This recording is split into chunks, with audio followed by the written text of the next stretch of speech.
charmer. Don't believe a word he says. He's just a charmer. Oh, here it is. There we go. Sorry. So we've got 3 sections here for this class.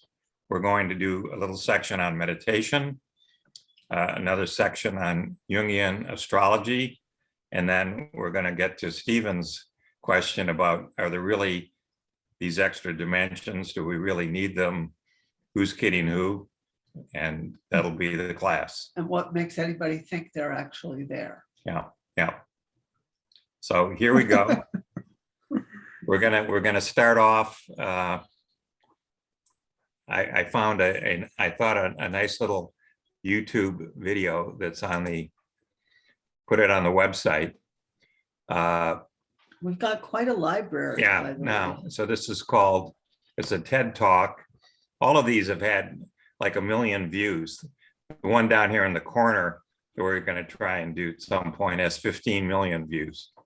So anyway, here we go with this one, which is how mindfulness changes the emotional settings. Here we go.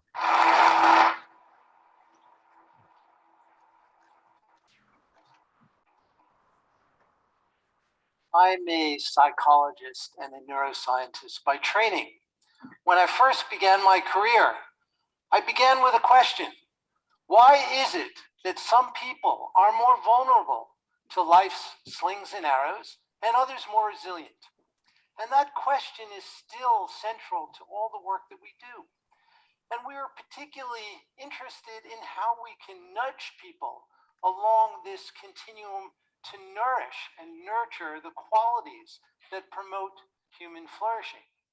In the early part of my career, I focused almost exclusively on the negative side of the equation, on adversity, on the brain circuits that were important for understanding why some people are more vulnerable to stress, why others may be more likely to develop a depression or anxiety. And then something very significant happened in my life. In 1992, I first met His Holiness the Dalai Lama.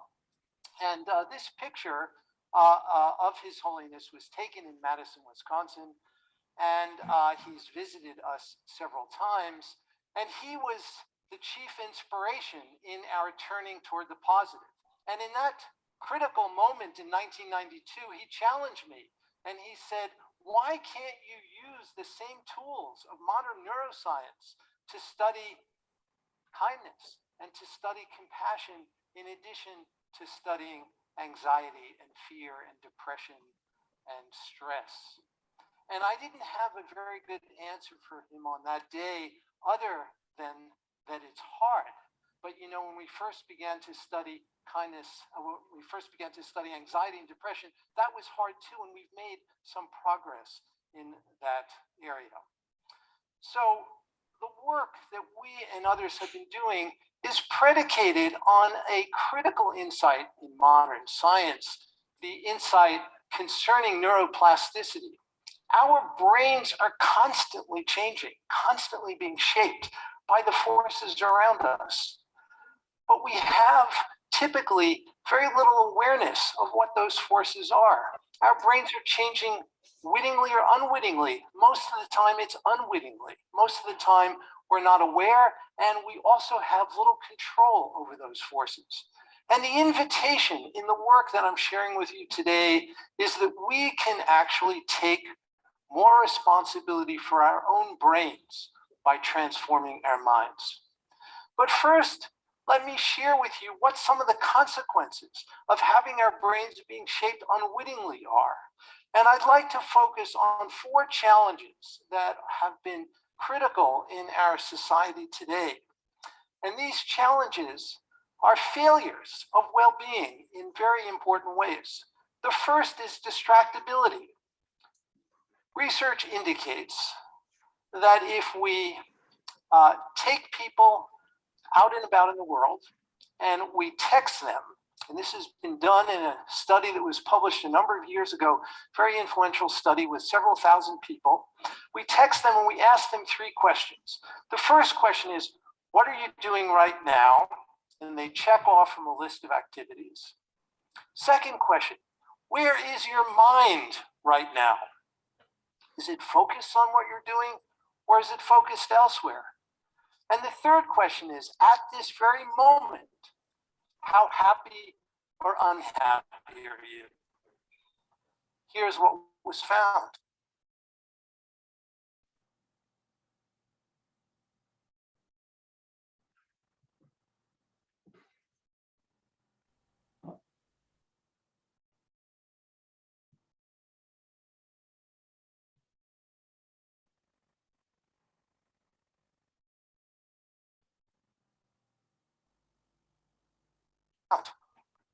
The average American adult spends 47% of her or his waking life not paying attention to what we're doing. Folks, we could do better. And when they were not paying attention to what they're doing, they were significantly less happy.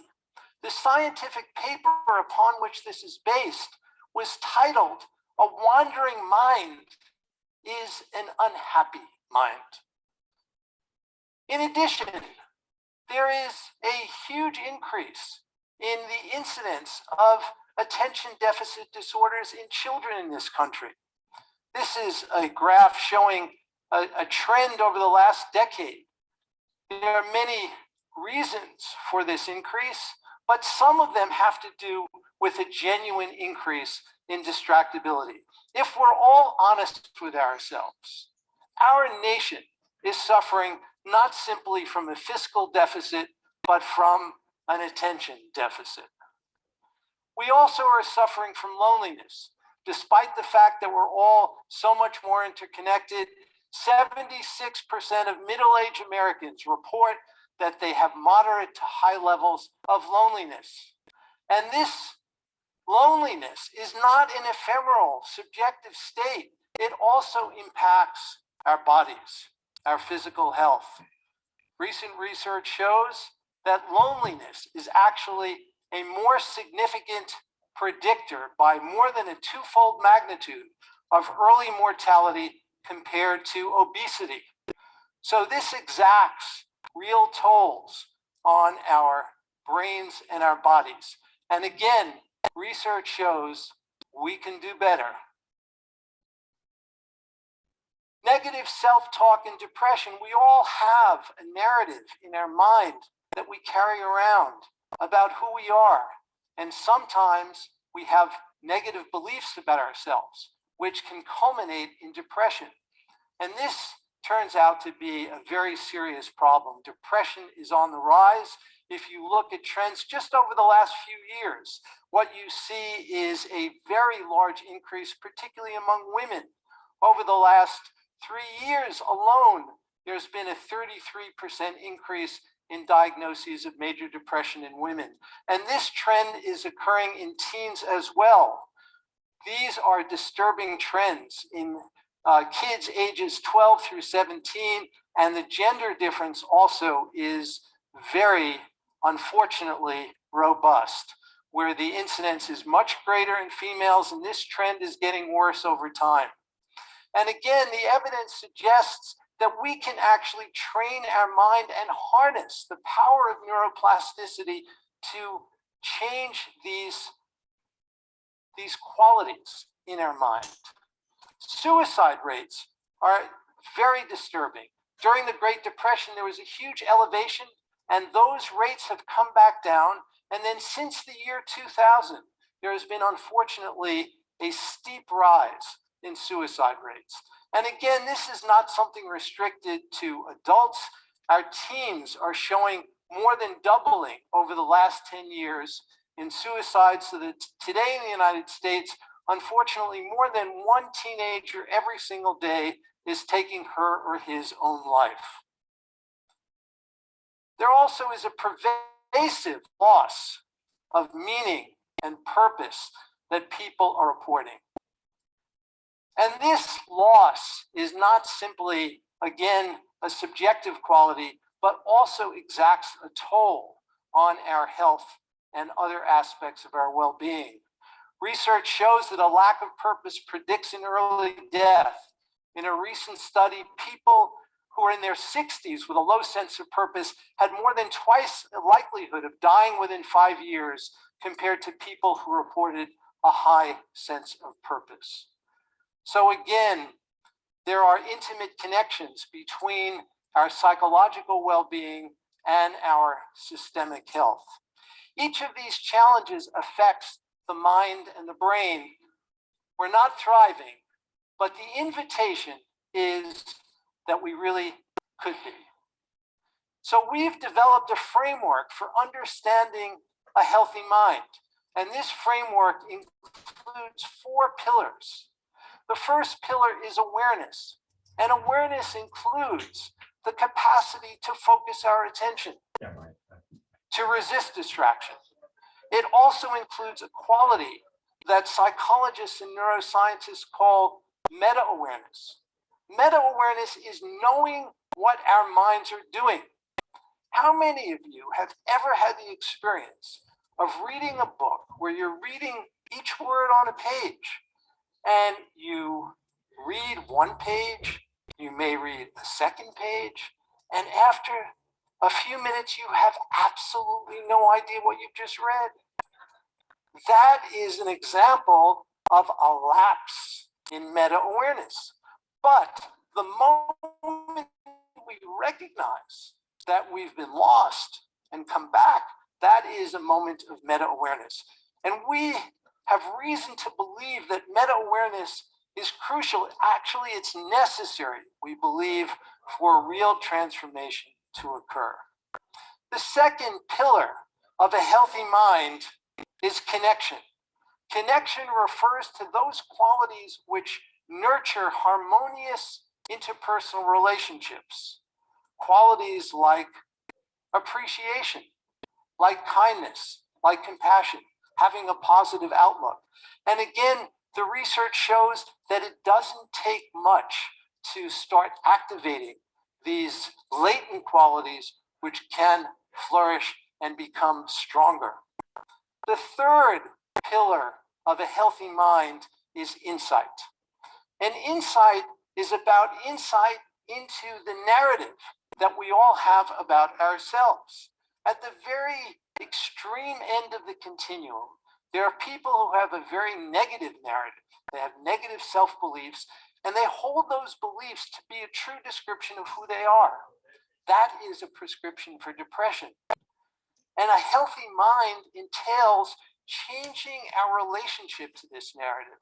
Not so much changing the narrative itself, but changing our relationship to it, so that we can look at the narrative and see it for what it is.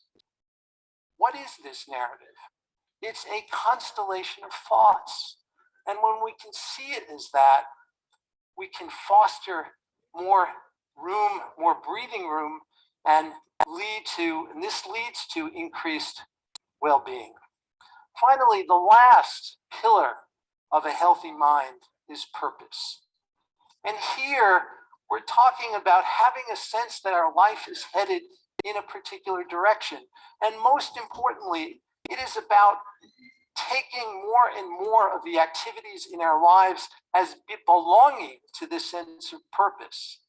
Can you envision living your life so that taking out the garbage and doing the laundry is still related to your sense of purpose? Being able to broaden it in this way is a very crucial ingredient of a healthy mind. Have you ever trained your mind? Research from neuroscience leads us to understand that there are 2 fundamentally different kinds of learning. One form of learning we call declarative learning, which is learning about things. I can learn the value of kindness by sitting down and studying texts about kindness, but this won't necessarily lead us to become kinder. We can teach people the value of honesty, but this will not necessarily make them an honest person. In order to cultivate these qualities, we need a second form of learning, and that is called procedural learning.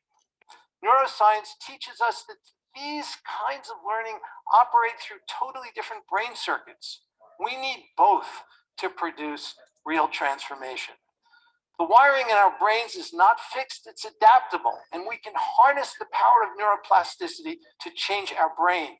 Let me give you one example. This is an example from research that we did where we randomized people to a group that received compassion training for 2 weeks, another group that received training from cognitive therapy. We put people in the MRI scanner before and after the 2 weeks of training. And lo and behold, we see systematic differences after just 7 hours of practice. Our brains can change in a remarkably rapid period of time. The changes that are displayed here are changes in the circuit that involve the prefrontal cortex and the ventral striatum, a circuit very important for certain kinds of positive emotions, which gets strengthened after just this short amount of practice. So these and other kinds of data indicate that the brain really can change quite quickly. It doesn't mean that these changes will last, but it means that they can occur, they can begin, and with systematic practice, they will endure. We view this as an urgent public health need. So we need to start someplace. I would recommend 3 minutes a day. When human beings first evolved on this planet, none of us were brushing our teeth. And yet, today, we all do. This is not part of our genome. This is a learned behavior. And it doesn't take much to start these mechanisms in the brain to change. So we can do this when we're doing other things. We can do this while we're commuting. We can do this as we're literally brushing our teeth. We can do this as we're having our first cup of coffee or tea in the morning. We can do this as we're walking. This can be incorporated in routines of our daily life. So we can nourish our mind, and through it, we can change the world. We can reduce implicit bias that gets under the skin. This is something that we've shown can occur with strengthening connection. We can increase school achievement. We've and others have shown this with training and awareness. We can reduce healthcare costs potentially by cultivating well-being, as the connections that I've illustrated show. We can cultivate a strong sense of purpose, we can reduce distraction, and we can increase productivity and focus. And I'd like to end with just a 1 minute short period of practice to give you an experiential taste of this. So if you all just sit for a moment, put down your pens and devices, and I invite you to bring a loved one into your mind and your heart. You can leave your eyes open or closed. And for those who are viewing this online, please share this 1 minute with us. And as you bring this loved one into your mind and your heart, cultivate the strong aspiration that they be happy and be free of suffering. And they share the same wish for happiness and the same wish to be free of suffering as all human beings. And you can envision a time in their life when they may have been having some difficulty, and you can say a simple phrase in your mind: may you be happy, may you be free of suffering. And simply notice whatever may come up for you. And then we can do this for many categories of people, including a difficult person. So I invite you to join us on this journey, and the very future of humanity, we think, depends on it. Thank you very much.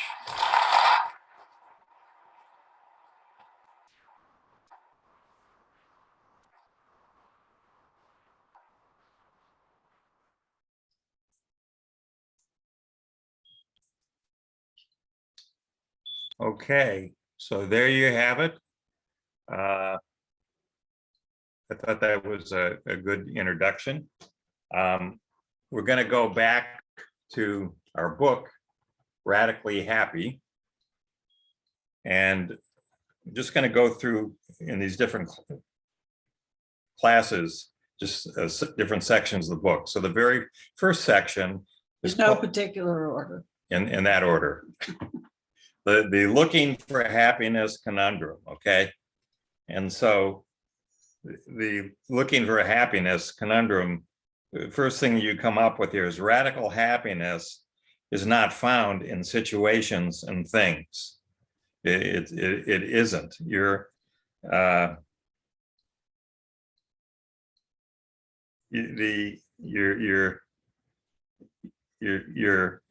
caught up in something that is actually quite deep, and that's why they wrote this book. A different point to keep in mind is that a lot of us do not even know how to enjoy ourselves. That is, what are you really happy? As they observe, most people seem to be miserable. Okay, we aren't very good at predicting what will make us happy. If and when we do seem to get it right, and we do manage to create all the right circumstances for happiness, we nonetheless find it's difficult for us to fully enjoy them. Either we become preoccupied with prolonging them or unhappy at their fleeting nature. And what first makes us happy becomes in turn the very basis for future discontent. Here's a quote from the Buddha: "Do not think about the past, nor start thinking about the future, but leave the mind in the present moment." And here's a quote from Tulku Urgyen Rinpoche: "The very basis of our discontentment is our ongoing and never-ending evaluation of the quality of our experience." So we're just continually miserable. We're continually revisiting and just this onward, downward spiral. Then we have Mark Twain. "I've been through lots of terrible things in my life. Some of them actually happened." That's good. And from Shantideva: "Why worry? If you can do something, do it. If not, how can worrying help you?" Which I buy into completely. And so that's really the first substantive chapter of the book. And everybody should get the book and read it. And we're going to go through some more videos, but at this point, I'm turning it over to Marjorie to go through her Jungian astrology. Now, do you want me to go to the to the website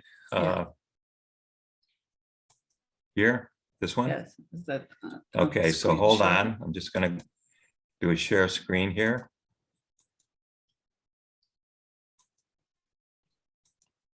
Now this is, oh, we lost Stephen. Here we go. Here he comes.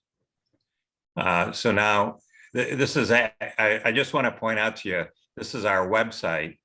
So we have home and so forth, syllabus, the resources, science, religion, Jung, art. Now we have a brand new thing Marjorie's created called the blogosphere. And that's what she's going to go through here. We're going to have an ongoing series of blogs. They'll be regularly updated. And Bart will be doing a couple, and I'll be doing a few. So far, I have 3 different ones going. So this is just a bit of a taste of, oh, I have to wear my blue glasses. When the medium is cool, I have to wear blue glasses. Otherwise, I have to wear red glasses to read. But so these are new. This is just kind of a placeholder.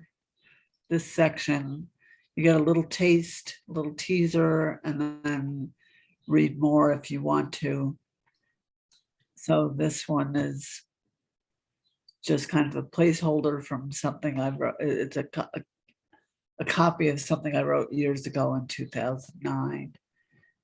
So that's all we've got for some of these. Some of these are, this is a guy that Bart and I were both surprised that we had both read many years ago, decades ago, and loved. That might be a discussion for another day. He just wrote all about the Fibonacci sequence and nature and mathematics. He was a mathematician and a naturalist, and he had a theory of evolution that came slightly after Darwin's that was a real contrast to Darwin's, that I wrote about for a textbook in 2002.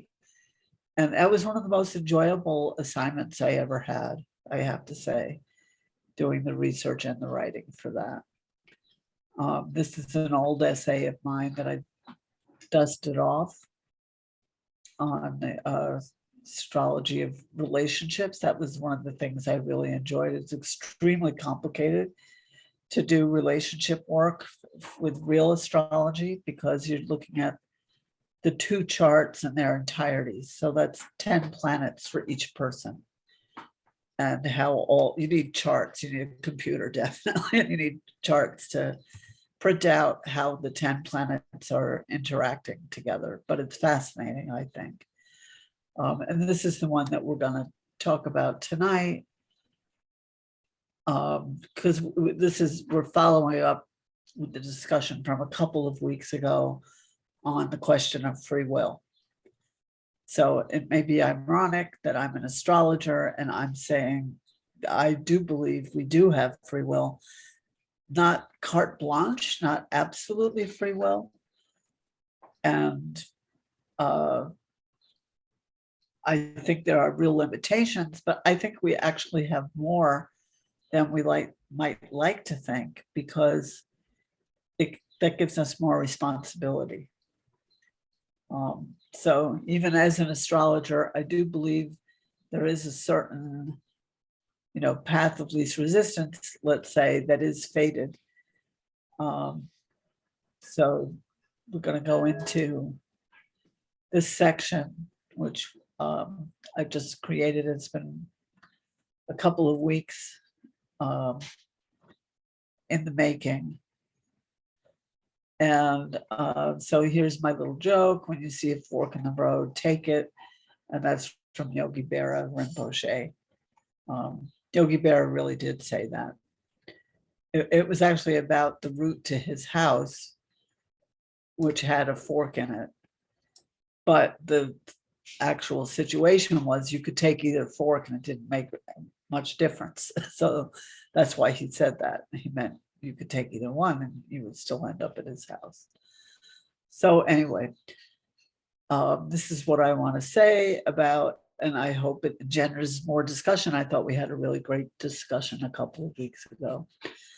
Rather than merely predicting your future following some kind of pre-programmed default mode, the true power of a consultation with a qualified Jungian astrologer lies in its ability to reveal perhaps hidden opportunities within your given inclinations as outlined in your astrological horoscope or birth chart.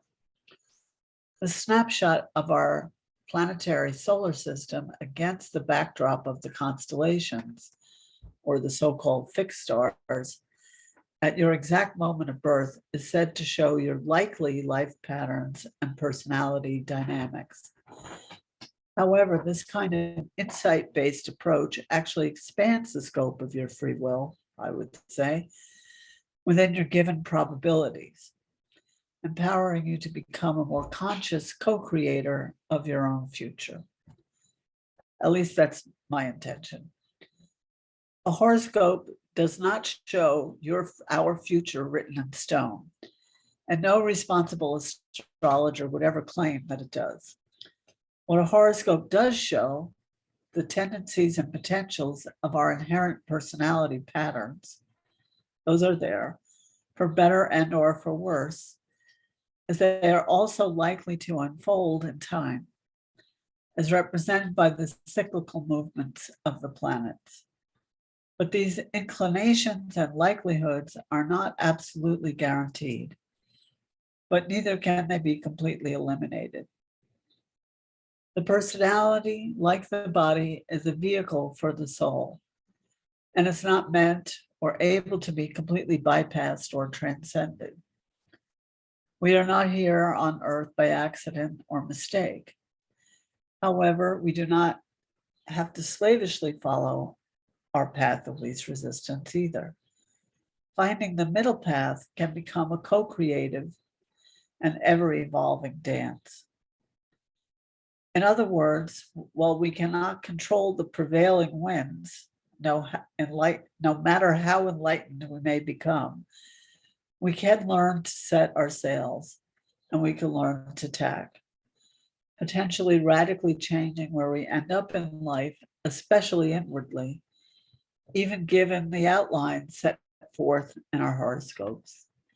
We can also learn to work in sync with the divine timing of our karmic lessons, perhaps even turning challenges into opportunities for spiritual growth at the very least, rather than being completely broadsided by inner and outer weather conditions that are somewhat predictable and transmutable.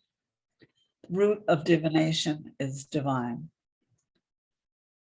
An insightful astrologer can help catalyze your individual process of unfoldment, regardless of whether you are facing easy or difficult cycles, pointing out any upcoming pitfalls you will likely be facing, along with optimal opportunities for growth and consciousness during both challenging cycles and fortunate or expansive cycles, which might otherwise be wasted, supports your spiritual development over time and helps you achieve your highest potential, which is also shown in the birth chart.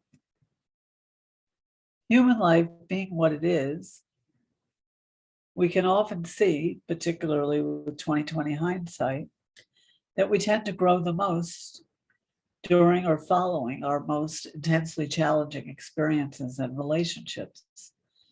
This is why seasoned transformational astrologers encourage living life to its fullest with all its ups and downs as a full contact sport rather than from the sidelines as a spectator or bystander, much less a passive victim.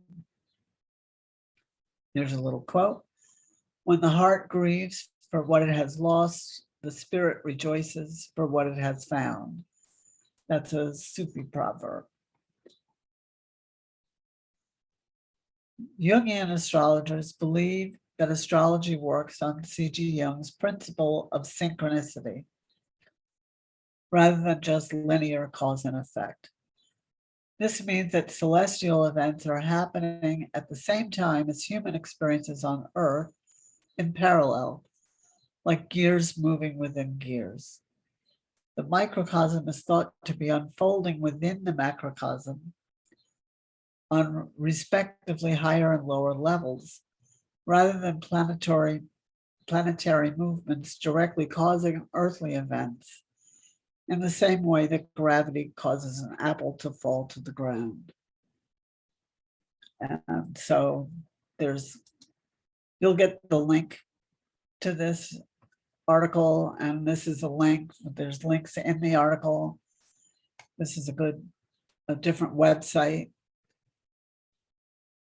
artsofthought.com, which I thought had a pretty good article on Jung's theory of synchronicity. This is a wonderful story. We touched on this story. He was working with a client who was very left brain and very literal minded. And he thought she was just going to have a really difficult time learning to think more symbolically.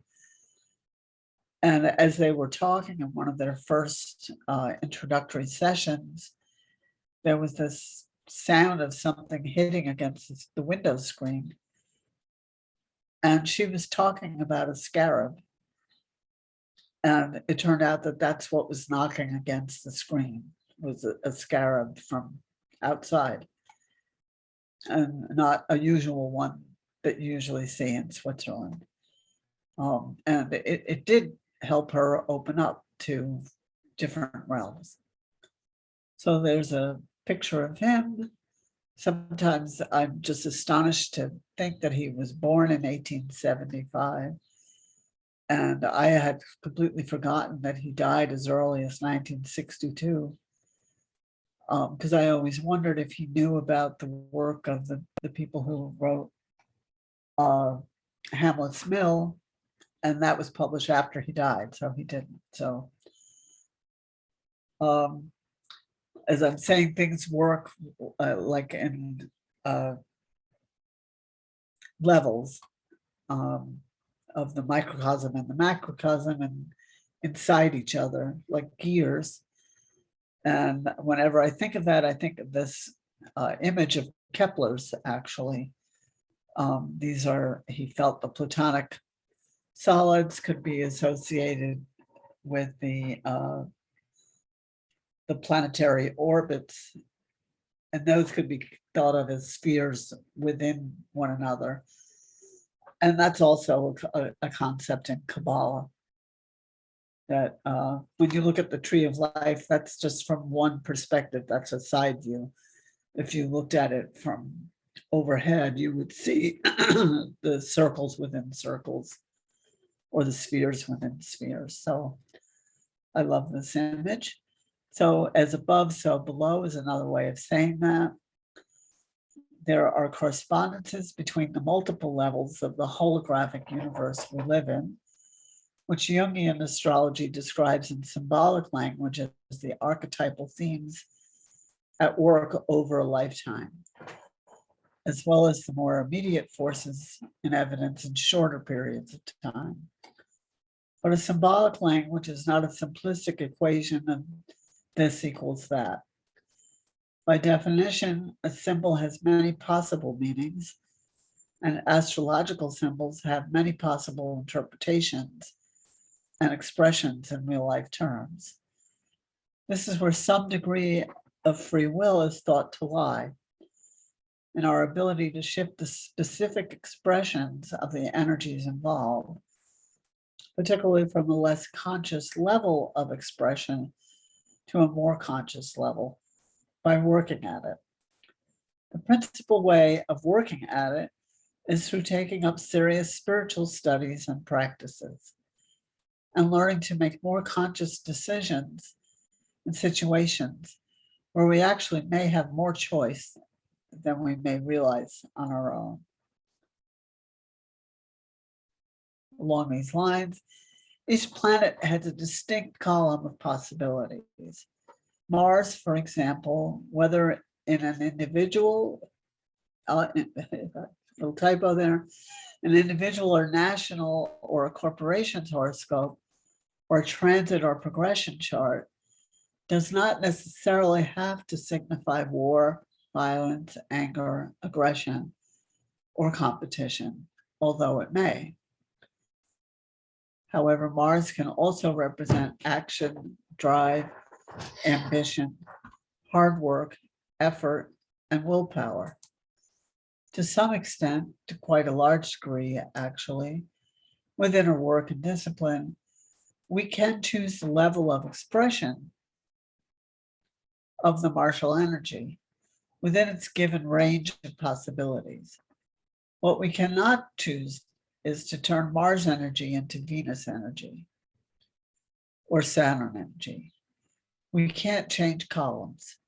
In and of itself, Mars is never going to translate into Venusian love, beauty, charm, or harmony, or Saturnian discipline, focus, or commitment.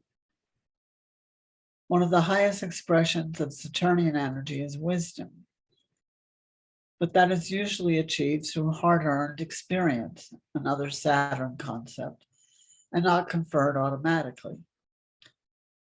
So you can't see that in the chart. In combination with these other archetypal energies, wow, though, the sheer force of Mars can move mountains and build magnificent cathedrals when it is consciously directed and shaped. Mars, positively tempered by Saturn, connotes skill and sharpening. Or in a less evolved stage, this combination can be like having one foot on the gas and the other on the brakes, in a frustrating stop-go pattern.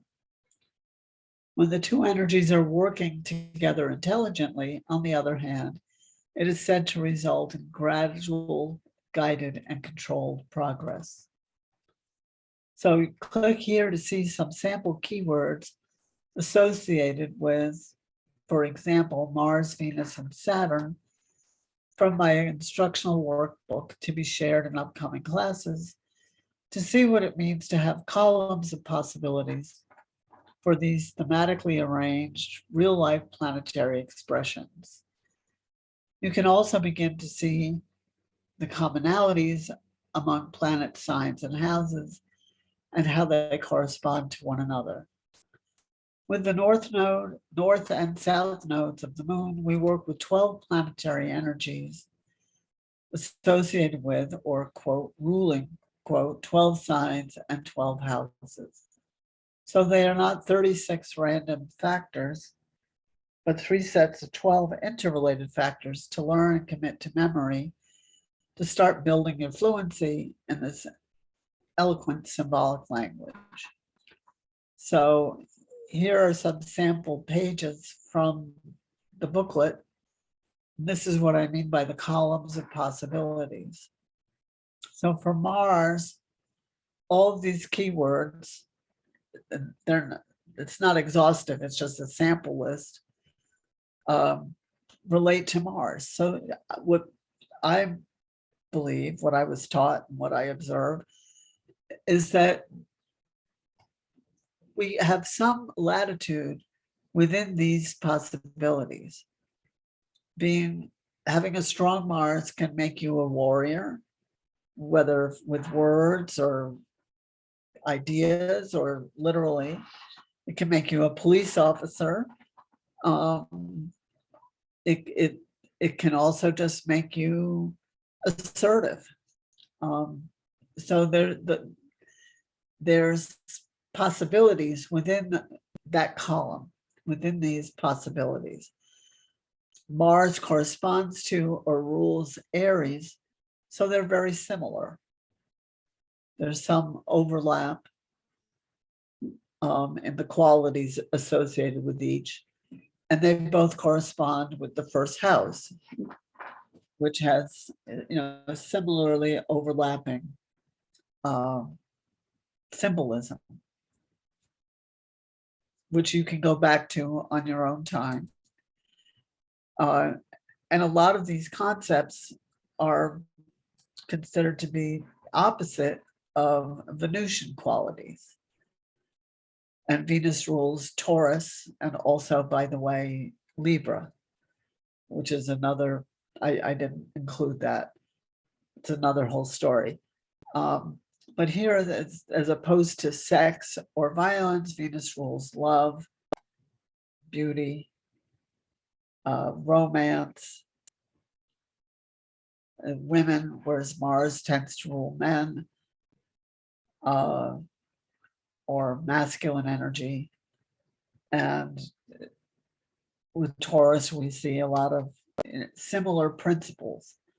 So I would say, if you have a strong Mars, depending on the sign that it's in, if it's in a Venus-ruled sign, it's going to have some more Venusian qualities.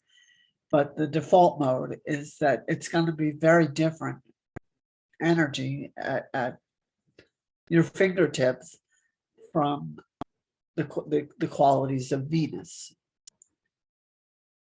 They might both be strong in your chart, and then you might have both sides of that. You might be a complicated, contradictory kind of person.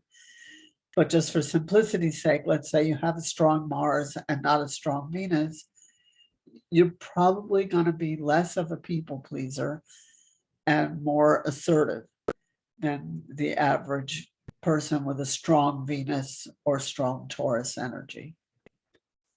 As I said, it gets interesting when you have both. And then for another sample, here's Saturn, with Saturn's possibilities and the kinds of principles that it rules. Saturn has to do with limits because of the rings around it. It's said to kind of visually represent a boundary, and because it's the last planet that we can see with the naked eye. Sometimes you can see Uranus, but it's classically, it's the 7th planet and the last one that's visible to the naked eye. So it represents limitation and restriction, austerity, things like that, delays and obstacles. It represents discipline and control rather than activity, which that's more a Mars quality. But you can see how they can work together. You might have Mars and Saturn in aspect to one another in your chart. And as I said, it can be like one foot on the gas, the other foot on the brakes. It can be a frustrating combination. Or if they learn to work together, which hopefully happens over time and with consciousness, you can learn to bring those two impulses together to be complementary rather than contradictory. So that's really the way it works. And you start to see how complicated it is when we're looking at, as I said, with the north and south moon node of the moon. We look at 12 planetary energies. We count the nodes as almost like planets. They're just a point. And they're within 12 signs, within 12 houses. So this is a hint for anybody wanting to study astrology. If you want to go together and actually learn the actual mechanics of it, that's something that we could potentially do. And here's a tool that I've used with students that really helps. These are 12-sided dice,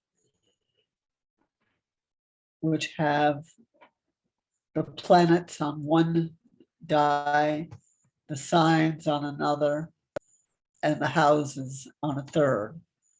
So I've got them here somewhere. And no, they've got nice blow-ups there. See, Yeah, on Amazon. See, yeah. So you roll these, you ask a question and you roll them. just go, yeah, just go close to the die. Open it. Yeah. there. See, And yeah, now you can really see them. Thank you. So we could order these, all of us, and it really speeds up the learning process to use it as an oracle. You can ask a question and cast the dice and then learn to interpret the answer using, just go back, using this workbook with these keywords. So that's really how it's set up to work. And what I recommend is making a copy of these pages and then cutting them in thirds, in strips and thirds. You fold it in thirds and then cut out each column so that you can mix and match them. Because Mars doesn't usually end up in Aries, it's usually in some other sign. So as you're learning, you can mix and match and combine them and generate your own interpretations rather than trying to memorize them from books. This is a way to create your own understandings and interpretations based on these concepts of these keywords.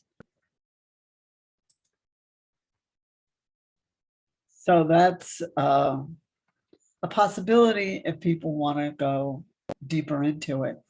And I'm kind of feeling like I could stop for tonight and we can pick up next week. I go into an example, unless people are really dying to keep going, we can keep going tonight. I have an example of learning to work with, if you have strong martial energy in your chart, and let's say you're experiencing more anger than you want to, there's ways to work with it that aren't just suppressing it or squelching it, because it usually comes up in some other way that might be even worse. But there are ways to become more conscious in your relationship with the hand that you've been dealt, I guess is how I would say it. that you don't have to just submit to your fate and live it out in misery. You can learn to express it more consciously, but not by fighting it, not by opposing it directly. So I have So a this- question Sure. based on your presentation, because I've never really seen astrology as, I mean, the die is very interesting that you would ask a question, throw the die, and from the response get some answers. I've never really, I think of tarot that way. I think of I Ching that way, but I don't think of astrology that way at all. I've never experienced someone saying, okay, well, let's cast some die and get an answer for a question that you may have. I've always seen astrology as being more influential, where are you currently with respect to the energies that are going on. So maybe you could describe that a little bit more, because it's unique to me. Okay. Well, what you're saying is the usual approach is to look at the chart of, it could be the creation of a company, or an endeavor, or a birth chart for a person, or a work of art. And you're usually looking at the characteristics that are in place at the time of creation, or first breath for a living creature. So that's true. These die, will give you different, you could use 2 or 3 sets of them, and that would give you and I actually recommend that when you're studying, just to open up your interpretations. That's really what I suggest it's used for. But there is such a thing as horary astrology. Have you ever heard of that? I've heard of it, but I haven't explored it at all. Okay. It's Horary, horary. That means like hourly. And you can cast a chart for a given question from the moment that you ask the question. And then you look at the chart and see what is going on in the chart, and try to, divine an answer from that. That's kind of the closest to what these astro dice are. Yeah, okay. They're not astrology per se. They're just working with the symbolic language of astrology as another form of divination. It is more like the I Ching in that way.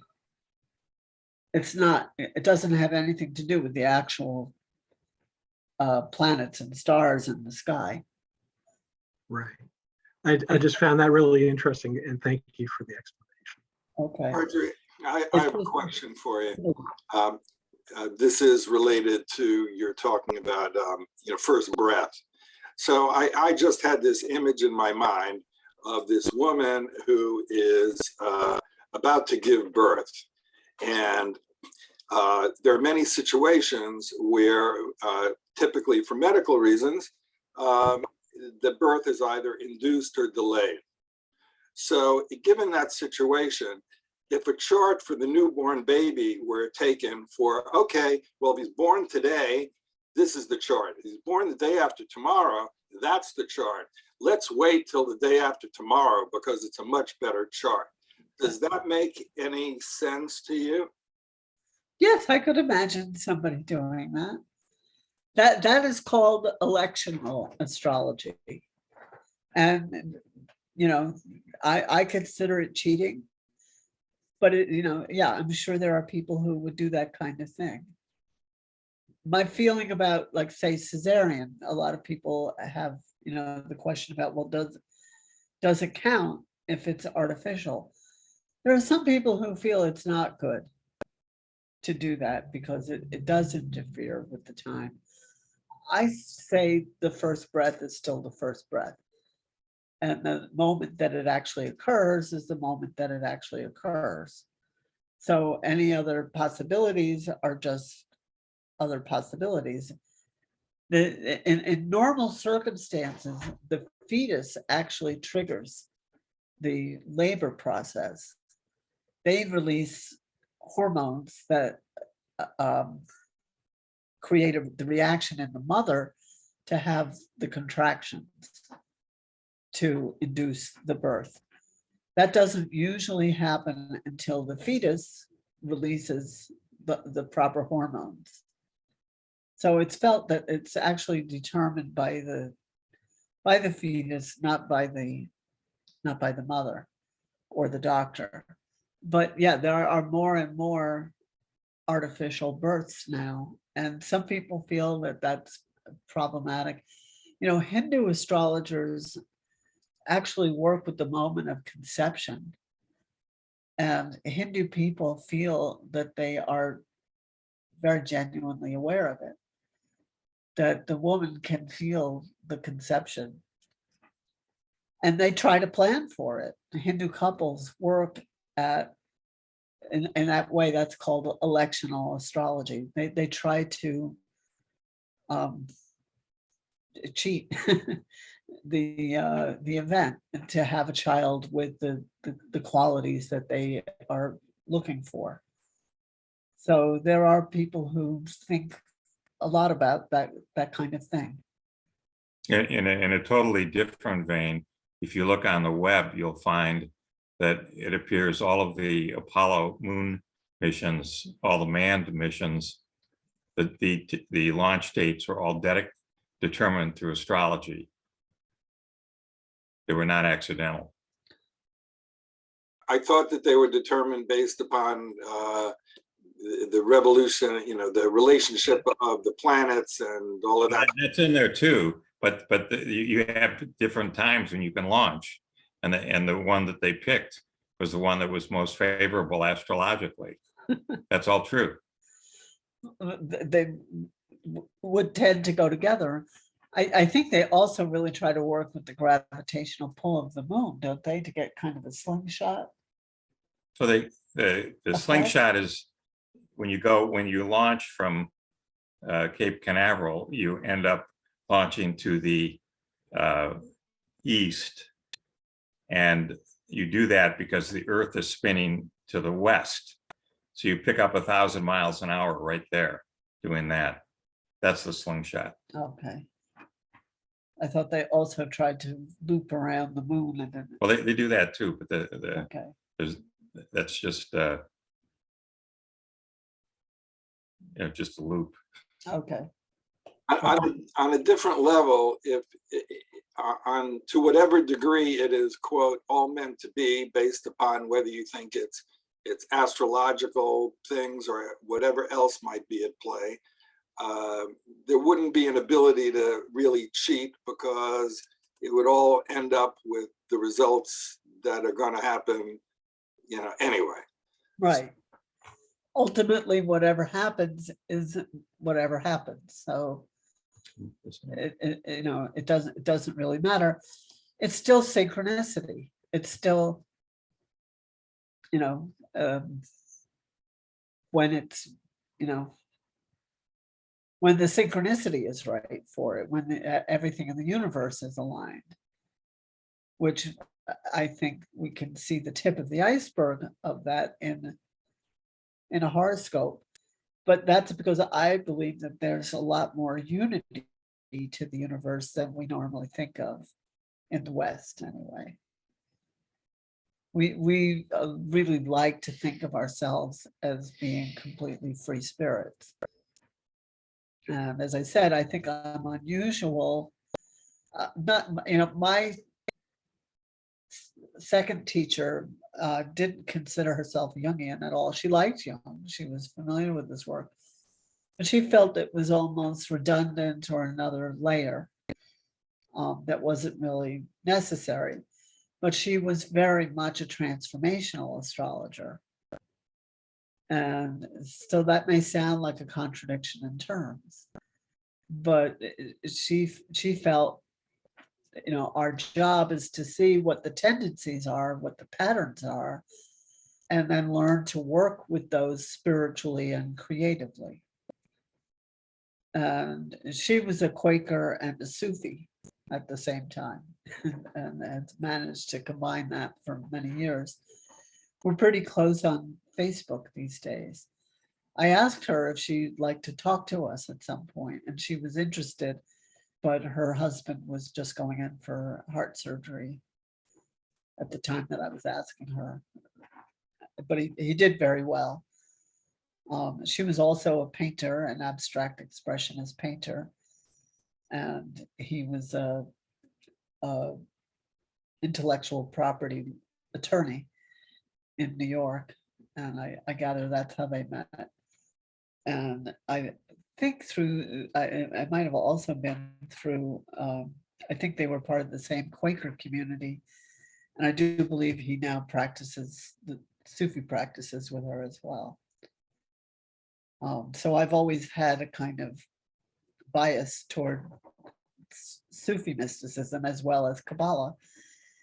And years ago, probably a couple of centuries ago, they used to cross-pollinate. They got together all the time, and they loved to exchange ideas. And the Jews will say that they influence the Sufis, but not the other way around.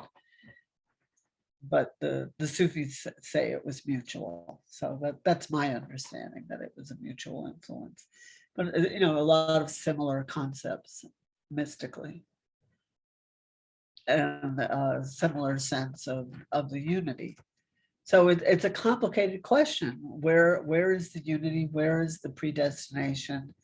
And where does that end? And where are we, acting under our own volition, or just conditioning, or just, it's not as simplistic as just saying, well, all Pisces are the same, because obviously they're not. It's not that simplistic, but it's saying that you're going to have these given tendencies if you're born on this date at this time. And from what I've seen, I went into it as a skeptic. From what I've seen, if you look at what it really is saying, which is a lot more complicated than the sun sign columns that you could, see in newspapers and magazines, that's not what astrologers are saying. If you look at what astrologers really are saying, it does tend to be true.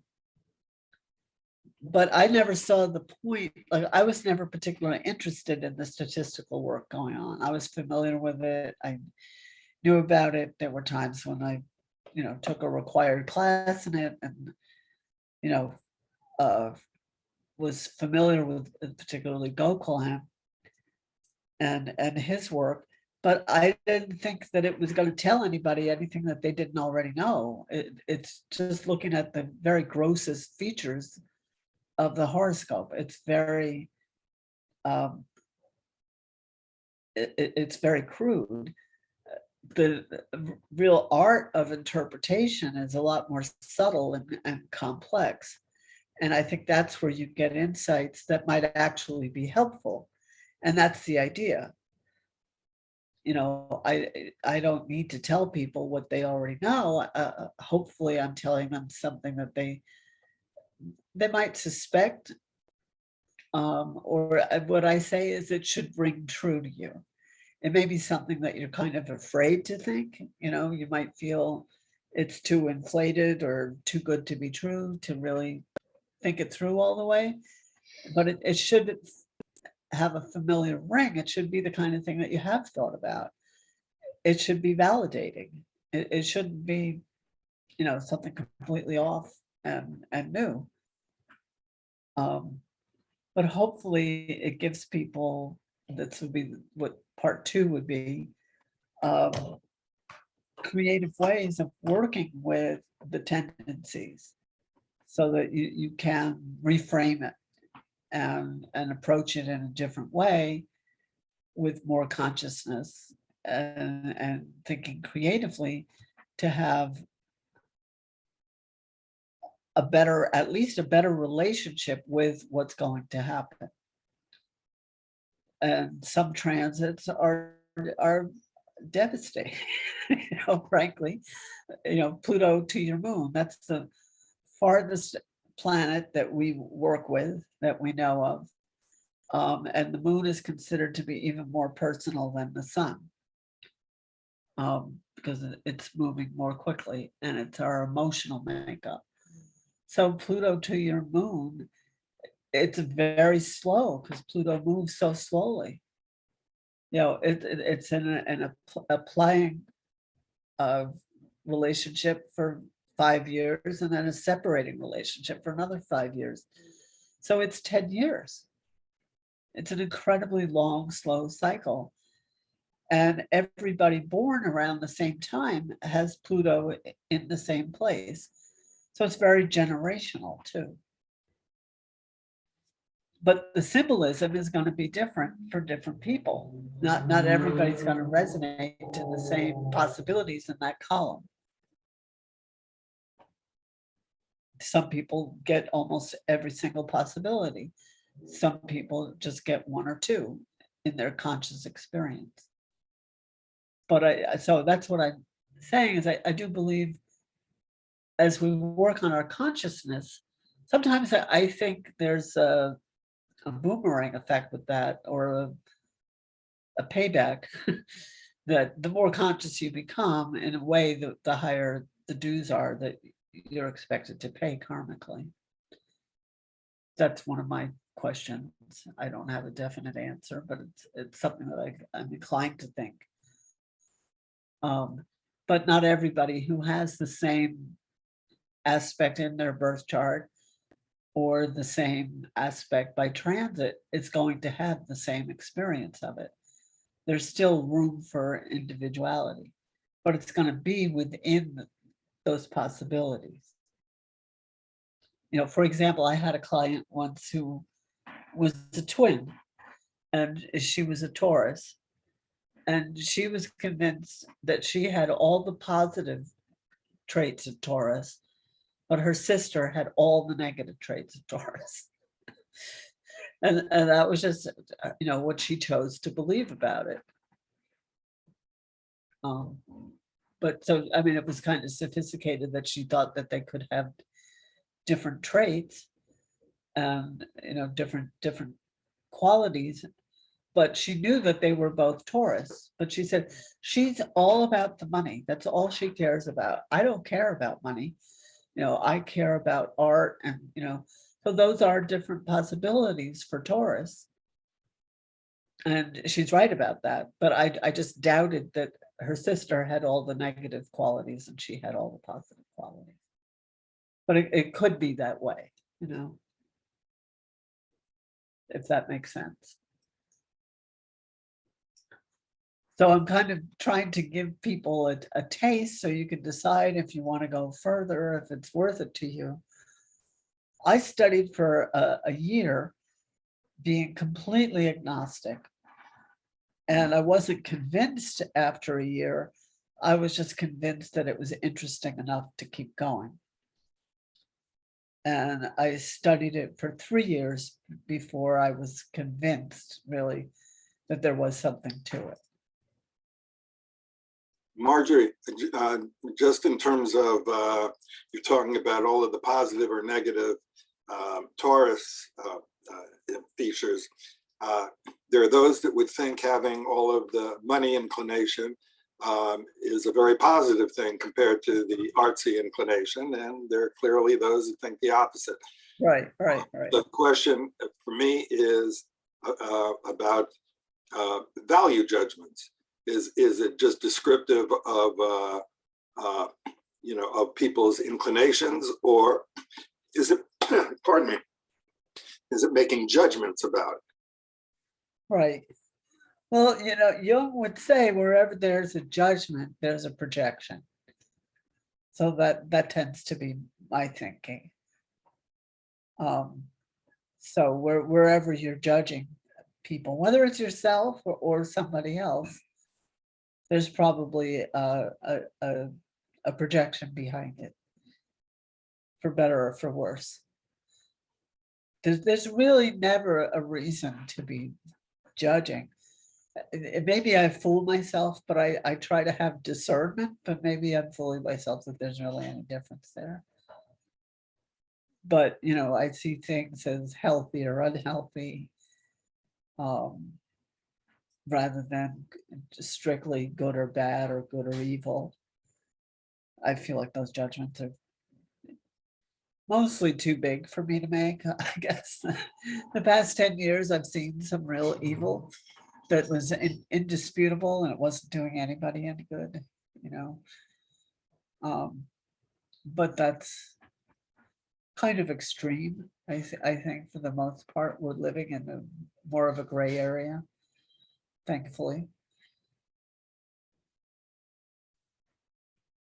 So there's a part 2 where I go into examples of how somebody with a strong Mars, I just picked that as a, there's positive and negative expressions for all planets and all the aspects, and it's not that simple. And even Dante in his time knew that.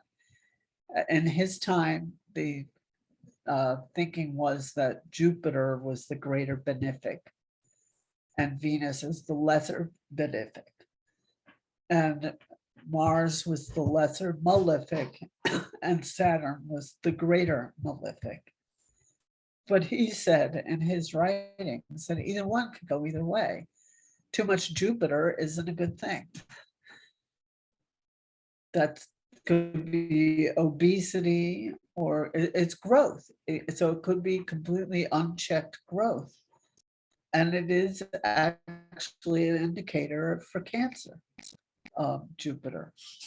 So, you know, it's not necessarily a good thing. So I'm just saying, even Dante in his medieval context knew that kind of thing.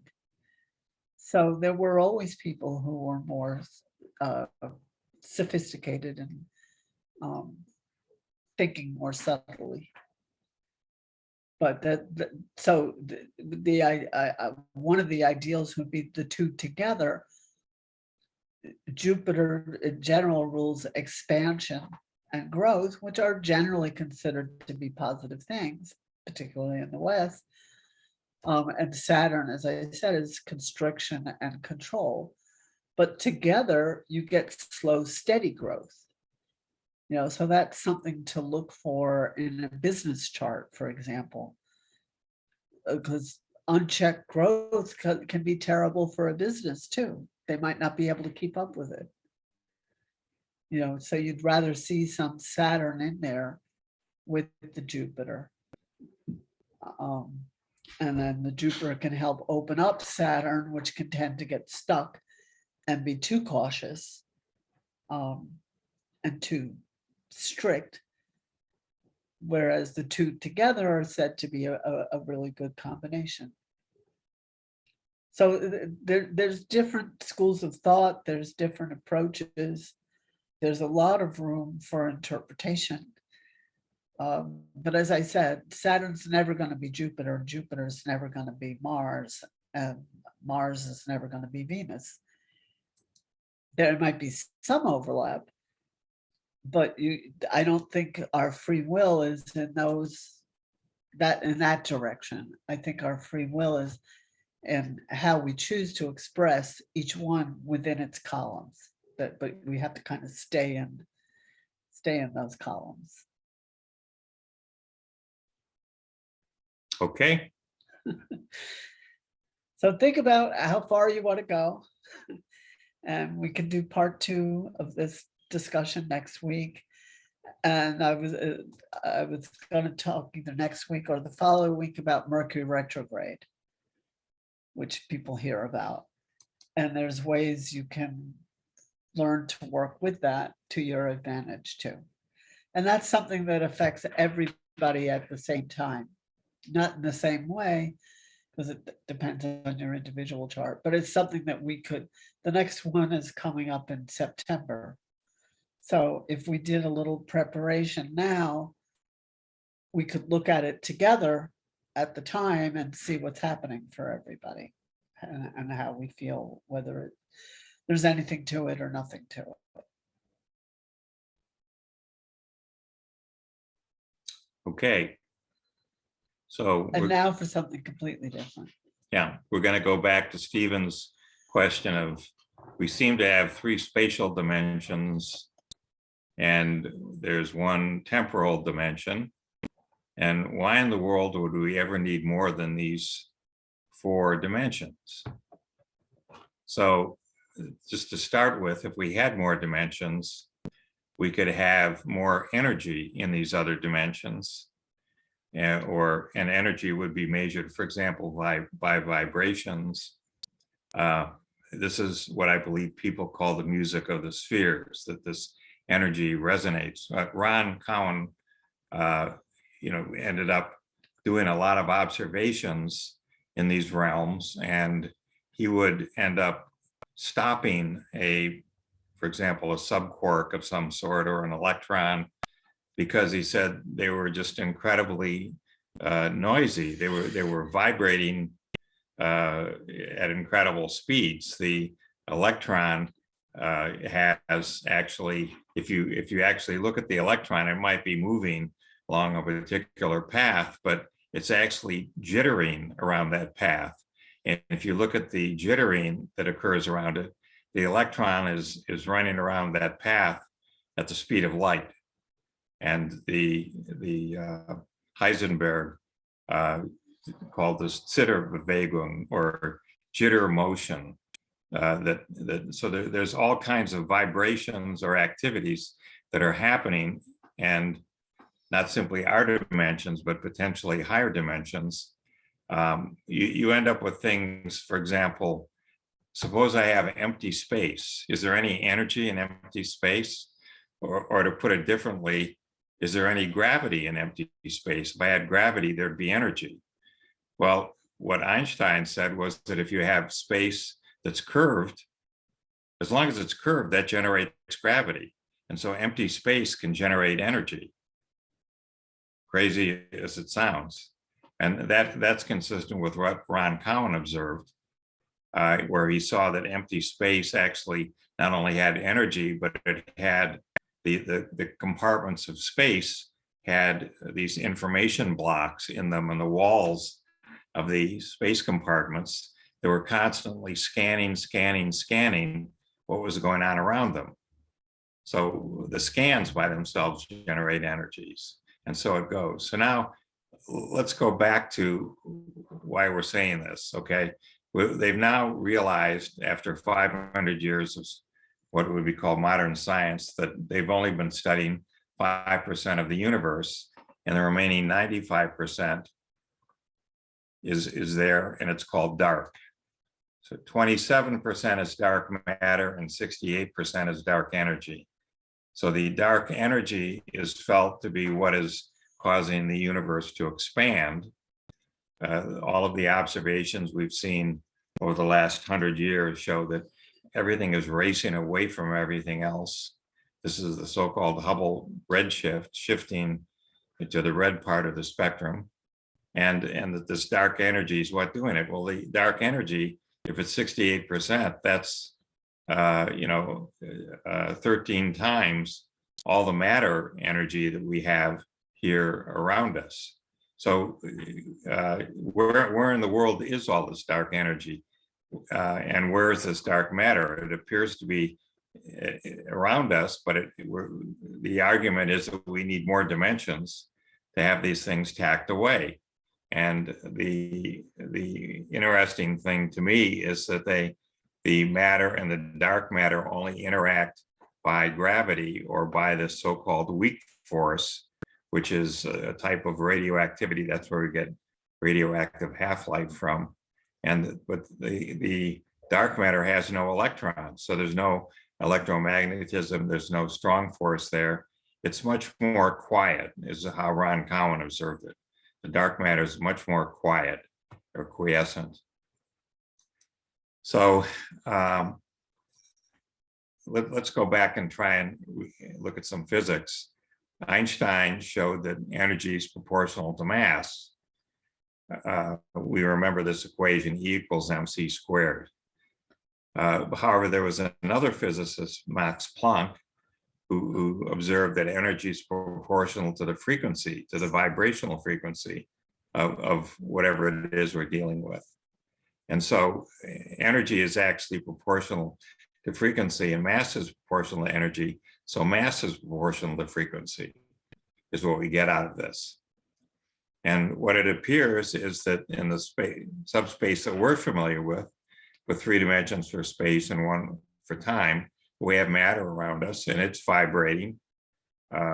We can see this, we can cool it down so it doesn't vibrate as much. We can heat it up so it vibrates a lot more. In a totally separate subspace next to us, there's this dark matter that's doing its vibrations. And then we have our electromagnetism at the so-called bosons or photons, and they bounce around in all 26 of these dimensions. They're not constrained anywhere. So let's just take a look a little bit more at this. And I'm going to look at, there's a book I'm going to reference on extra dimensions. And then there's 2 books by a mathematician, Xingtang Yao, of the he's the Yao of Calabi Yao. Calabi proposed that certain types of manifolds would exist, and Yao proved that they did indeed exist, and has had a huge impact on mathematical physics. And so let's just start to look at these other dimensions. Appear to be compactified. They appear to be just kind of rolled up around us. So I'm going to walk you through what rolled up means. What does compactified mean? So the thing to keep in mind is we had these 6-dimensional subspaces there for dark matter and for matter. And then we had a synchronizing 6-dimensional Calabi-Yau subspace that hooked up to each of the 2, 1 for the matter and 1 for the dark matter. So since I have 6, actually what I'm going to argue is that there's actually a pair of 2 3-dimensional subspaces. One of them is just simply multiplied by the square root of -1. So if I looked at a point in the x-axis in one of these compactified dimensions, and I'll go out here on the bottom left to this point at 3, and then I looked at in the other dimension. That's because of the wonderful mouse that we have. Try to hold still. Where did it go? Here it is down here. And then the other one is multiplied by the square root of -1. Okay.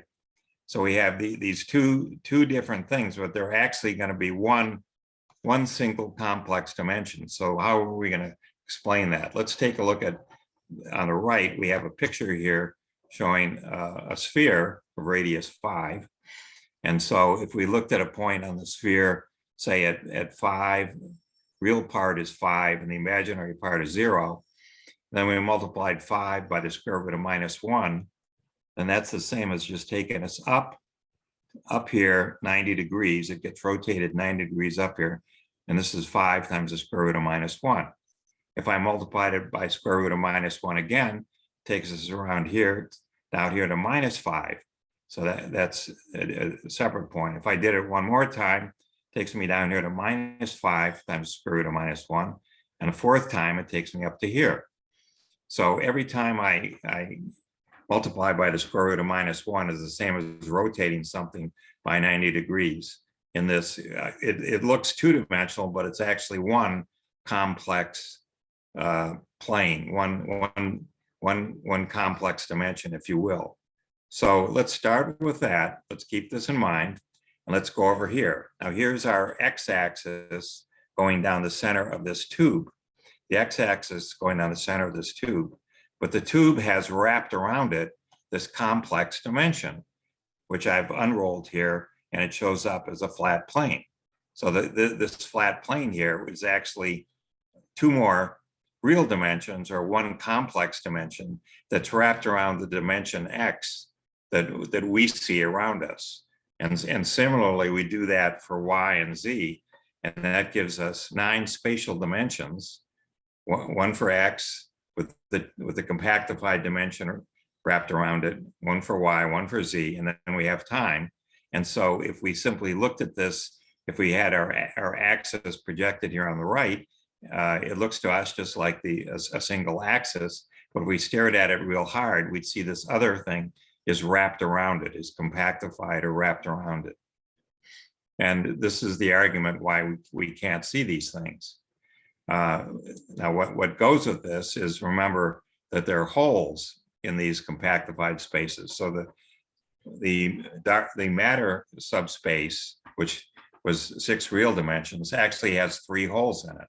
The dark matter subspace had 4 holes in it.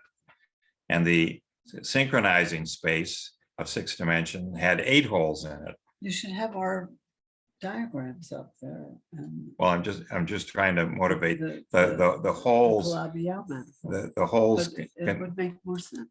the holes can be, well, we can go back to that if, hold on. Yeah, see if you can get those. Bart, can I interject some questions, please?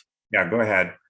So first of all, the square root of -1, and please correct this perception. My understanding is that's kind of an artificial ploy, but is there isn't a real square root of -1? No, if you remember from grade school days, middle school days, if you wanted to solve a quadratic equation of the form ax squared plus bx plus c equals 0, you want to solve that, it requires that you have to have complex numbers. Real numbers don't do it. It's not a luxury, it's a necessity. Okay, well, that's not totally clear to me, but to go on from there, using your wraparound XYZ axes, it strikes me that there would be at the base of these axes a place where the wraparound would intersect, that they are not all completely discrete. There's sections that strike one another, or are connected somehow. But you think, I mean, remember the coordinate system we're using here, it's an arbitrary coordinate system. That is, there's no, I'm just drawing these things as axes, but do you see any axes around you? I don't see any.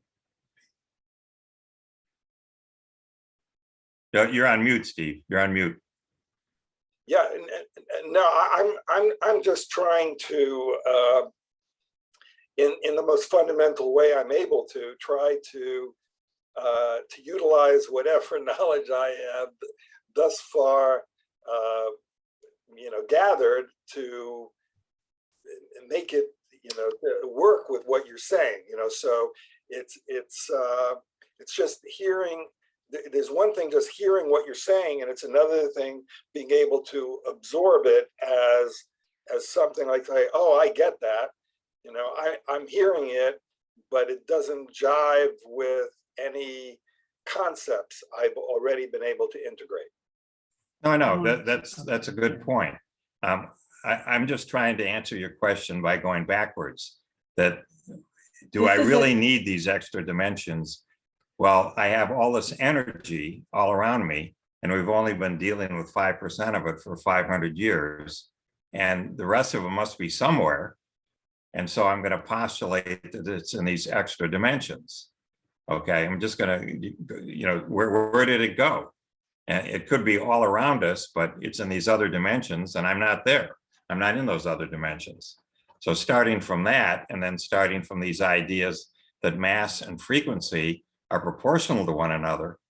So and most of the energy that we're talking about here, remember, is this dark energy that is driving space itself to expand, to constantly have everything pushing away from everything else, which I can't imagine what the strength of that is. It's inconceivable how you could push space apart, but that's what's underlying all this, to come up with some rationale for having these extra dimensions, and then going to this formalism of the geometry of 26 dimensions, which leads to the formalism of string theory, of having vibrating strings that are the things that are creating all this crazy energy and all these different dimensions.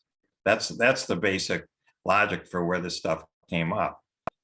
What you run into when you try and do this sort of physics is it's very hard to get everything to work out correctly, which is why you have a small number of names like Newton for gravity and Maxwell for electromagnetism and Einstein for general relativity. There's not a long list of people that can play this game and get all these things to work. And it appears that that we just went down the wrong path, and we really do need these extra dimensions. It's not a luxury, just due to be able to physically describe the world around us with all of the different modes of energy that are in it. And that ultimately is described by some sort of quantum theory. The quantum theory is the theory that is of the very small, but it scales up to the very large, to the galactic and intergalactic scales as well. Would you say it's what you could call a logical necessity? This is the Calabi-Yau manifold. Bart just mentioned Yau. And this is a six-dimensional Calabi-Yau manifold, but we've got it on this screen. The screen is 2 dimensions. So it's a 2-dimensional slice of a 6-dimensional Calabi-Yau manifold. But you can see in this picture, when you look at this, there's actually some holes in this thing. Okay, so the story is more complicated than just 6 dimensions. The holes are important. The curvature is important. As you dig deeper, you start to find out all the real hair that's going into these things. I just wanted to go back to, hold on, go back to, let me get out of this.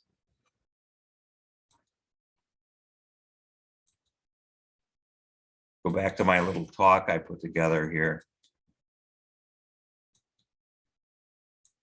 To just make sure I covered everything. Yeah, so the space or the arena that we're dealing in, we had, for matter, we had 10 real dimensions, 6 of which were compactified, and there's 3 holes in there. So Euler, back in the 1700s, Euler came up with something called an Euler characteristic, which is 2 minus 2 times the number of holes. Don't ask me why I was doing this. I'm just trying to show you that the Euler characteristic comes out to be -4 here, -6 here, and -14 for the other one. But the holes all link together in what's going on here. So there's really only 10 real dimensions that we end up with here. And then let me just go forward a little bit more. There's each of these 6-dimensional subspaces has a different curvature. I haven't talked about it, but the curvature is really important because that determines what paths can form.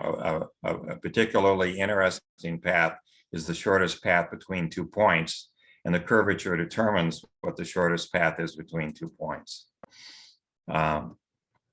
Hold on one sec. And so what it appears is going on is these other subspaces that we can't see have the possibility of traveling much faster than the speed of light to allow all of the actions that we see to be synchronized. There's no delays that happen here, and they're all complex. And I'm just looking to see if I covered everything. Yeah, the only thing that's crazy here was in the dark matter subspace, time runs backwards. We have negative time because of this fact that when you multiply the square root of -1 by itself, you get -1. So here we have our space, x, y, z, and then the natural coordinate is square root of -1 times the speed of light times time. And then we multiply that by square root of -1 or I to get ix, iy, iz, and the speed of light times minus time.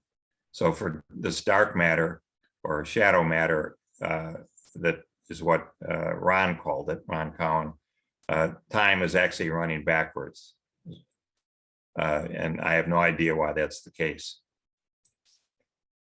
So this is our picture again, and this is my attempt to answer Stephen's question. And with that, I'm going to shut up.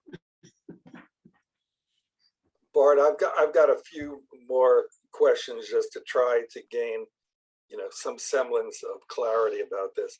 So I'm not sure if vector is the right word, but would you call X, Y, Z axes vectors? No, those are just the coordinate. A vector is something that goes in a direction. So it could be 3 units in the X direction, 2 units in the Y direction, minus 1 unit in the Z direction.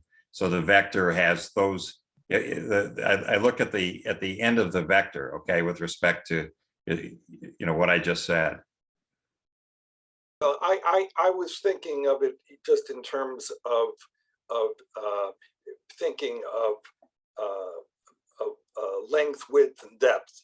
So if I'm thinking of X, Y, and Z, I'm thinking of it in those terms. Is that reasonable so far? Yeah. The one thing to keep in mind is this. Suppose I move the universe over 1 foot. Does anything change? Probably not. Okay. So I can't talk about any specific point like being the origin of the universe, because it couldn't possibly matter. Could it possibly dark matter? Well, we don't know enough about dark matter to say. So the dark matter is not coexisting in the same dimensions as matter. It is in a different dimension. It's in a different, subspace, a different 10-dimensional subspace. And Ron Cowan observed these as, for us, they're the chakras. We have the 7 major chakras in ourselves. We showed pictures of what these chakras look like. And more than likely, there are also dark matter chakras on each of the astrological entities that we saw. The sun, the moon probably have piles of this dark matter on them. Each of the planets, so that we're on Earth. So there's a notion of Gaia. Okay, that's probably the soul or the spirit of the Earth, which is dark. The ley lines on the Earth are said to be like chakra lines. Yeah, meridians. They're meridians that connect the chakras together. So it's right next to us, quote unquote. But it's in the problem is no one's measured anything over here. Okay, no one's taken a ruler over to this dark matter subspace, which is right next to us, and measured these 3 dimensions of X, Y, and Z. No one's measured any energy over here. Okay, all of the things that we can do over where we're at, no one's done. So are you saying that the chakras that we would have within our bodies have an analog that is within space time? That they're existent in each of the 7 chakras, right up to my crown or my root chakra, that they're all little pieces of dark matter, but they happen to be, if you will, sentient. Okay, the biology still works, evolution still works. So here we have matter over here, and we end up with life. We're talking to each other. Well, the same thing is true for dark matter, and the chakras are in fact alive. They live forever, and the existence proof for this, if you go on the web, is all of the different hypnotists that have done regression hypnosis of people into past lives and have discovered that people have many past lives if you do it in an unbiased manner. If you suggest something to them, people in hypnosis can pick up on it, and then you've biased the whole thing. So you have to watch how you do this. But the chakras apparently live forever, and they incarnate, and then we live with them, and then we die. That this body dies, and they get a new body. But my understanding is that they're not really here in our physical dimension. Right. There's correspondence, like they correspond to an organ that's in the physical body, like the pineal gland and The heart, the sexual organs, the third eye in the middle of your forehead, your throat for communications, and so forth. but the actual chakra is not a physical thing. Well, it's not physical in this our dimension. 10-dimensional subspace. Okay, but people have taken, their pictures people have taken with was it Corellian Carillion, yeah. pictures that suggest something, but we're really at an early stage in developing any metrology, any means for measuring anything over here. But hopefully this would be an impetus for people to try and figure out, how in the world do I measure something that's in this other subspace? What distinguishes space from subspace? What distinguishes space from Subspace. subspace? A subspace makes up, for example, I have 3 dimensions around me. If I have a plane, like a tabletop in front of me, that defines a 2-dimensional subspace. It takes 2 dimensions to describe that, but it's missing the 3rd dimension. That is a subspace.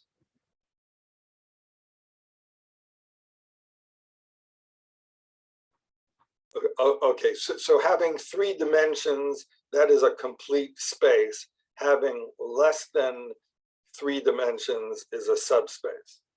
Yeah, well, or any number.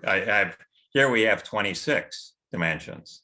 So I just said we have a 10-dimensional subspace for matter, 10-dimensional subspace for dark matter, and a final 6-dimensional compactified subspace.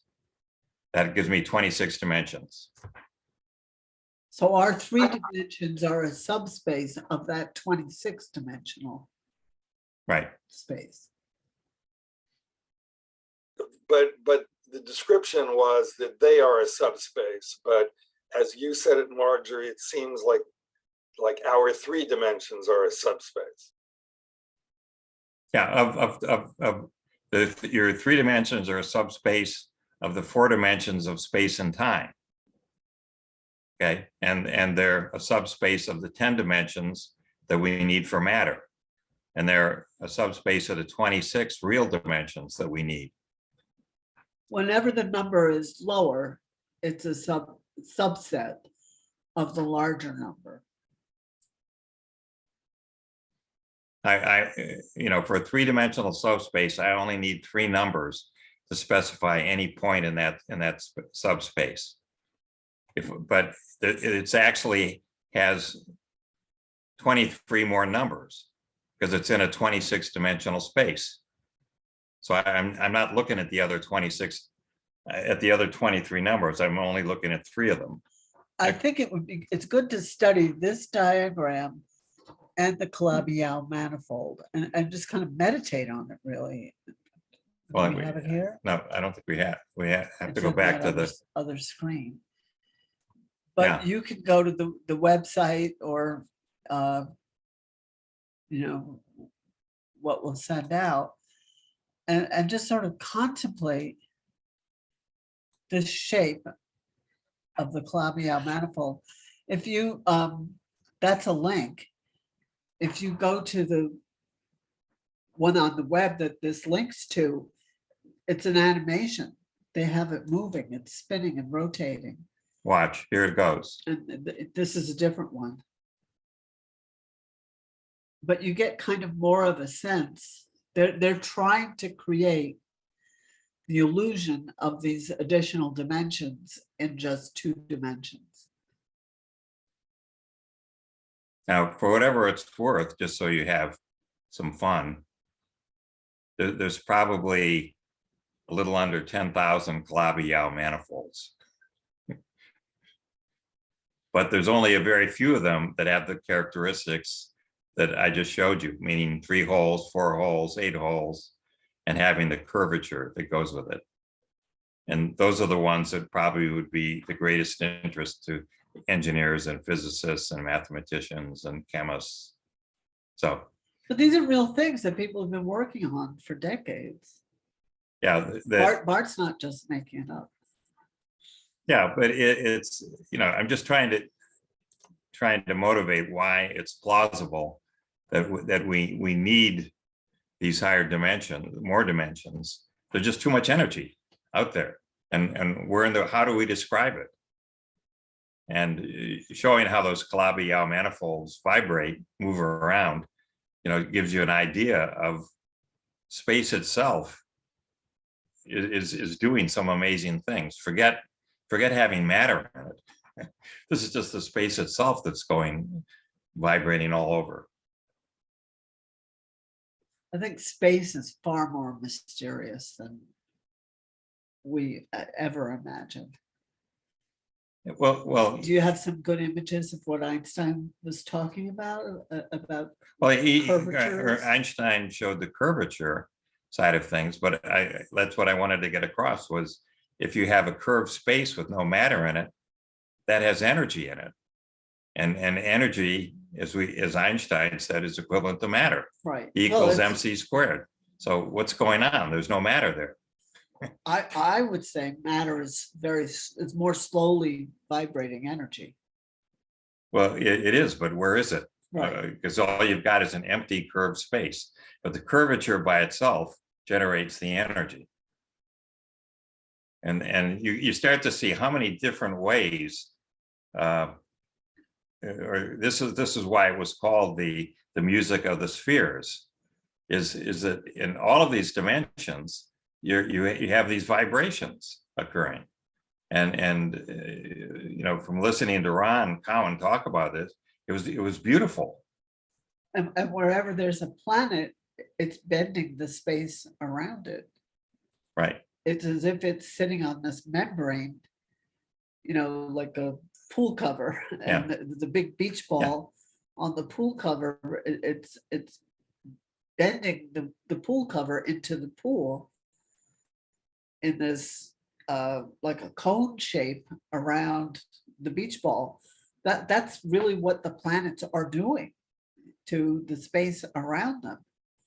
And if you're not happy with that, think of a black hole.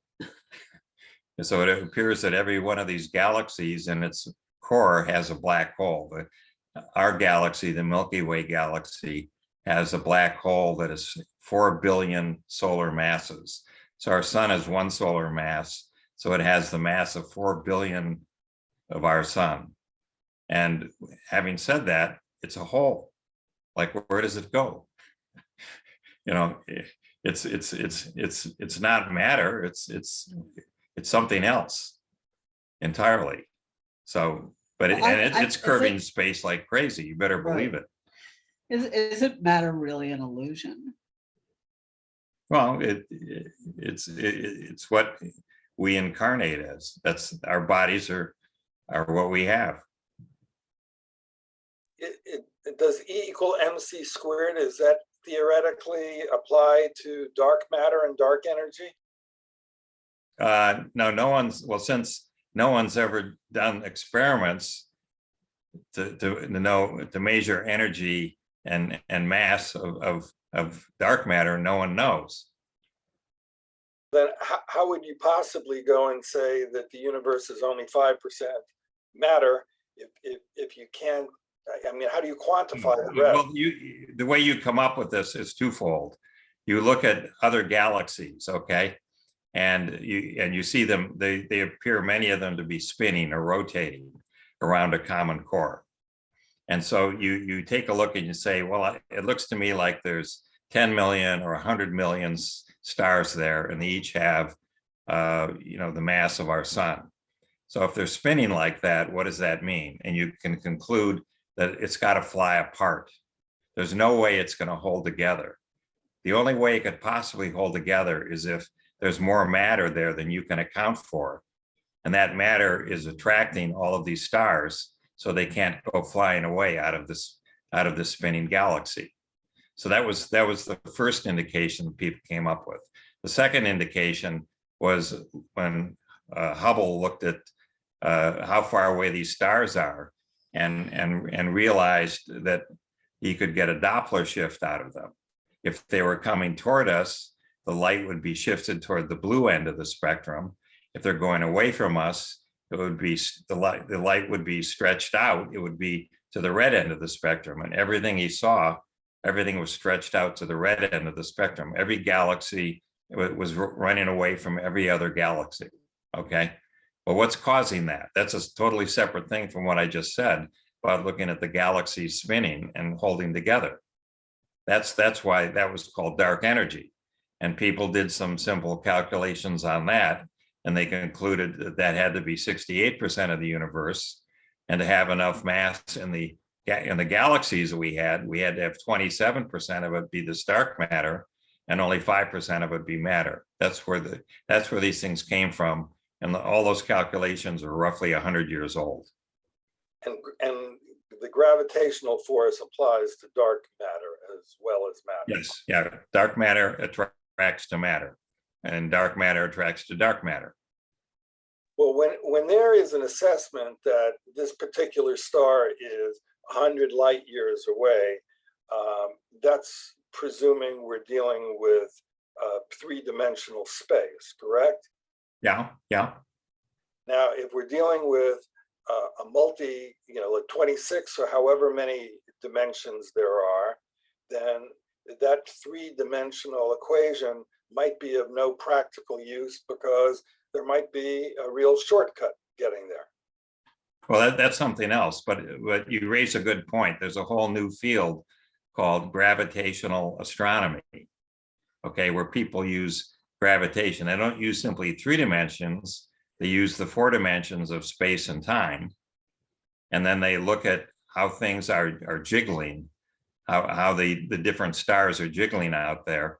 And they've been able to now measure what are called gravity waves that are coming out of the curvature of space caused by these different stars.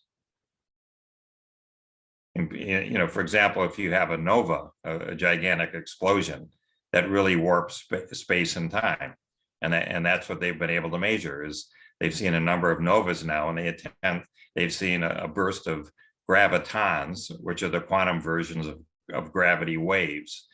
And so it goes. So we're just at an early stage of being able to measure in 4 dimensions gravitational waves. We're nowhere near being able to do anything in 10 dimensions, 26 dimensions, forget it. These are early days. But it's a kind of a structural mathematical conjecture that arrives at these numbers of the dimensions. It's not just. Yeah, there's a lot of reasons to believe this is correct, but there's no evidence, quote unquote, other than what Ron Cowan supplied in his observations that I'm aware of. Okay, but that doesn't mean, there could be 27 other people I never met, and they all confirmed it. Okay, I have no idea. You have to ask yourself, how do you duplicate these observations? But the mathematicians are the ones coming up with these numbers. Yeah. The physicists and the mathematicians. It's not the mystics. Yeah, and you're seeing an area of act. And the mathematicians are all trying to disprove other mathematicians. No, I'm giving you the state of the art right now of what mathematical physics believes is going on. Okay. And the only wrinkle I'm adding to this is I personally like what Wolfram is doing by trying to do all this with algorithms and data structures, these hypergraphs. I think he's onto the most natural representation of what's going on. But even Wolfram would say he's got decades to go. And again, where's the data? Where, as Stephen observed, what meter do you have that shows that there's 5, 6, 7, 8, 9, 10 dimensions. Where are they? What in the world would you measure to come up with these things? No one knows yet, but that's the question. That's the challenge. But we could show more.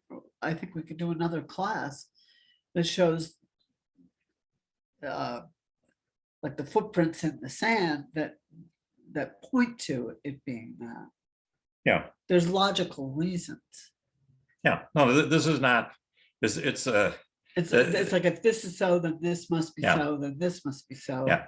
There's a logic to it. Yeah. The problem is that, again, it's still a game. Okay. Until the thing that separates physics. Physics has many theories, and what they have discovered is that good data shoots down many theories. Don't worry. The theories don't work. So until we get some other data, this is the best we can do. And then we'll improve it. Marjorie, there was a lot of logic to the theory that the Earth was flat as well. So Sure. I look out my window, it looks flat to me. So.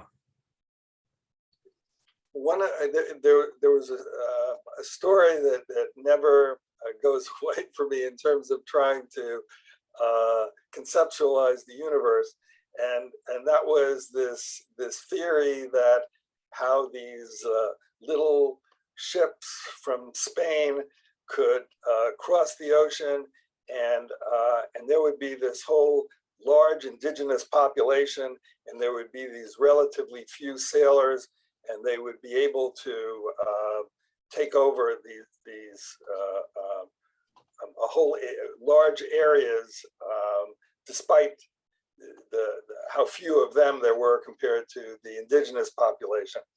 And one of the theories was that these ships could just sail over to a shoreline where these natives were looking out, and the ship was invisible to them because it was beyond their conception that a ship such as that could even exist.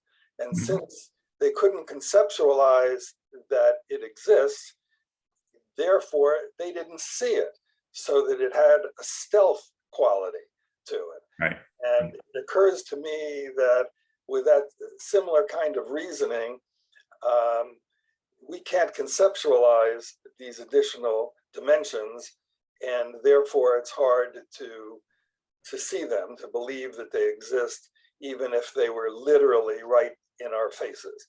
So I would conjecture that could have some component, But yeah, the counter to that is that we're not all Michael Jordan. Okay, so Ron Cowan, went ahead and observed these things, and I said, look, this is what I'm seeing, and it's too hard to have a really complicated lie hold together unless it really is true. Well, I would say this is how the aliens really travel. Anyway, that's another story. They anyway, fold up the dimensions. I'm just looking at the time, so I'm sensitive to let people go. But that's my attempt at trying to help Stephen and hopefully other people on this thing. And we can revisit this as I ponder how to answer the question again. But it's a very good question, and I want to thank you for asking it. Thank you for your help. Okay, and have a wonderful weekend, everybody. All the best. Bye-bye. Happy summer. Yep. Enjoy. Bye. Happy summer. Stephen, you still got your iPhone on too. We Okay. hope that's you anyway. Yeah, we hope it's you. Okay. Bye-bye. I think it might be one of the aliens. Bye. I know.